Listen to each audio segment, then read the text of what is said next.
Maramana ny fisaoran'Andriamanitra izay efa nataontsika teo ny nanomezany fotoana izay nahafahantsika vahoketo amin'izao fotoana izay karazantsika ny fitsingerenana izay Madagasikara ny faharetantena izao.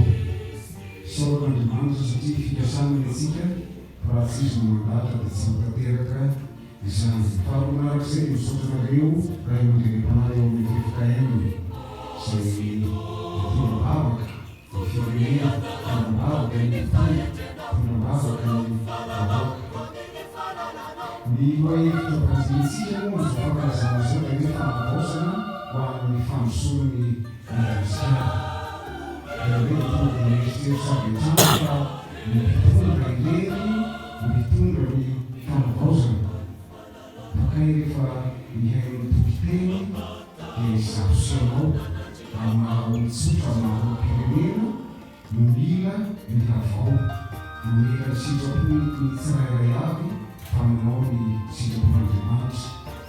Ary everiko fa tsy misy mahita rehefa antsika tsirairay avy eo anatin'ny raosy any anatin'ny asa any, fa raha ataontsika manaraka ny sitrapon'Andriamanitra tokoa ny asa dia tsy ilaina akory ny mbianako, tsy ilaina akory ny mpaka ary mivalo azy ny fampandrosoana.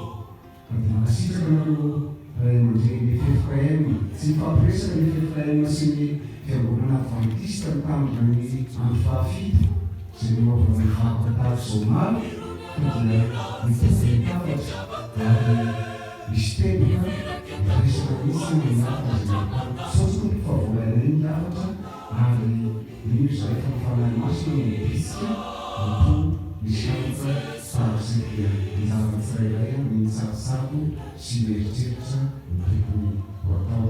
Izay no lava dia mankasitraka makatelantsika rehefa misaorantsika rehetra ihany koa tonga miara-ny mivavakateto mankasitraka tonga eo efa nanamezana nahakatsika eo setra fivolana eo setra fivolam-panjakana efa miara-banantsika ihany koa ary amin'ny alany FFKM afaritra bositra izay entina teobarao eo ny vegasintsika fa ny fahasalamana eo mitsabo-tena any Italia. Eo ihany koa ny présidential ny fivolana eo am-piarahana malagasy izay miantomanokana dia tsy afaka-nanatrika izao fifampisotroana-bavasoa fa manantanteraka izany any amin'ny toerana hafa.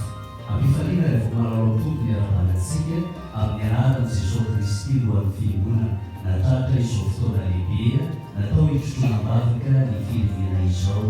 Fa ampifaliana manokana miara-bana ny ray mpianakaviana rehetra izay manatrika eto ary eo koa ny mety voatana ny anjakitra maro isan-karazany tratra ny fetan'iray amin'izao alahady araka roapolo jona taona enina amby roapolo amby roa arivo izao. Dia izao no tenin'Andriamanitra omenantsika lehilahy manao hoe Jehova mombanao ry lehilahy mahery. Mandraiky amin'irana dia tsy dia mitovy loatra ny aty ny fankalazana ny fetin'iray sy ny fetin'ireny. Zay no teninao vehivavy fa lehilahy lehilahy foana. Ka dia misaotranareo tovovavakanay, misaotranareo mampaherena ihany koa, misaotranareo miara-banantsika vahoaka gasy rehetra indrindra ho antsika eto amin'ny faritra amin'ny Romania Ambositra natratra sady ny fetim-pirenena taona enina amby roapolo amby roa arivo izay efa ao anatin'ny tanteraka isika amin'ny fankalazana izany. Ary soiako manokana mitafika malagasy ifinoana ny gendarmerie nationale